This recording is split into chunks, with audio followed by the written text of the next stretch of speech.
Leak test po tayo mga boss. Check po natin if merong leak yung ating water system. So good day mga boss, another day, another installation po ng ating battery cages. Ngayon po nandito tayo sa Madalag, Barangay Poblasyon, Madalag, Aklan mga boss. So ang unang first step po sa ating installation is of course po maghahakot po muna tayo. So dito po magpapawis po muna tayo kasi medyo mataas po itong area ni Bossing. So medyo malayo pa po ito sa kalsada. So nakailang balik din po kami dito. At eto nga po yung housing niya dito sa bandang taas. So pagkatapos po maghakot is nag-umpisa po kagad kami mag-assemble nitong mga panels natin. So bali po mga boss, sa isang set po tatlo pong ganito. Yan tawag po namin dyan panels or tier or isang patong po. So tatlo pong ganyan yung isang set natin. So ito nga po yung mga nagawa namin. And ito po is mga alas 12 na. So si boss po nag-prepare ng lunch natin. So ito nga po yung lunch natin. So meron po tayong bulalo. So maraming salamat boss sa ating pa-lunch.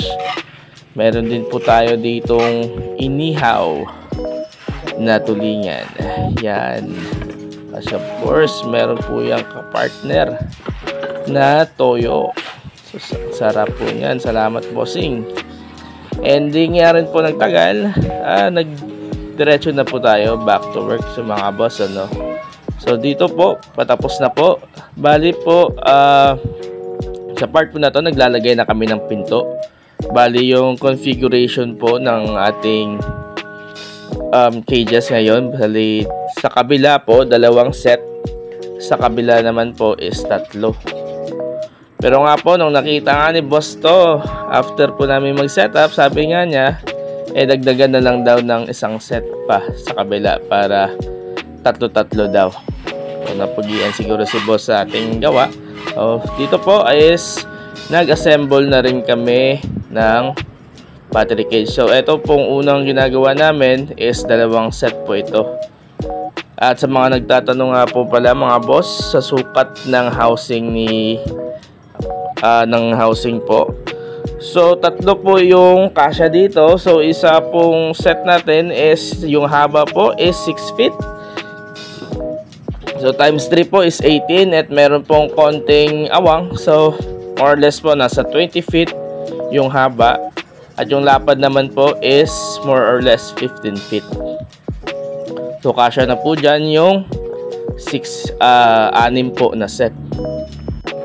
At kung sa mga nagtatanong nga din po kung ilang heads po ba yung 6 na set, total po yan sa isang set po is 48 heads.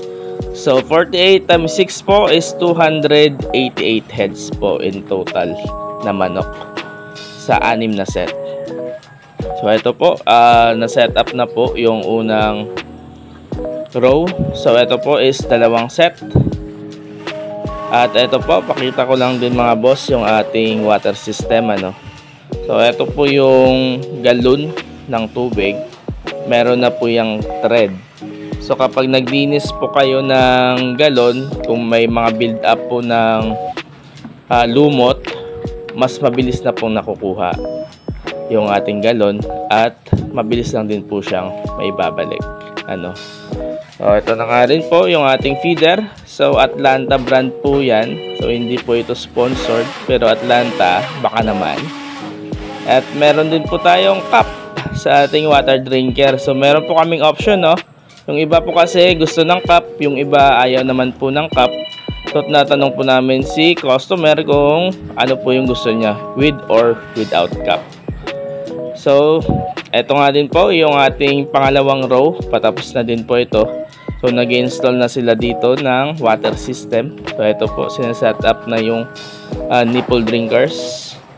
At ito na nga rin mga boss, yung ating sa kabila. So tatlo po yan. So ginawa naman po namin dito sa kabila is tagi-isa pong galon sa isang tier or sa isang patong. Ito po yung first tier, second, at third. Ito po yung ating water system. So, isa pong system per patong po. Ito po yung sa ating bandang taas. So, ito po yung itsura niya. So, gagawin po natin, i-check po natin yan for leak. So, gagawin po natin dito is mag-leak test mga boss. Okay na po tayo. Ito na nga boss, mag-leak test na tayo.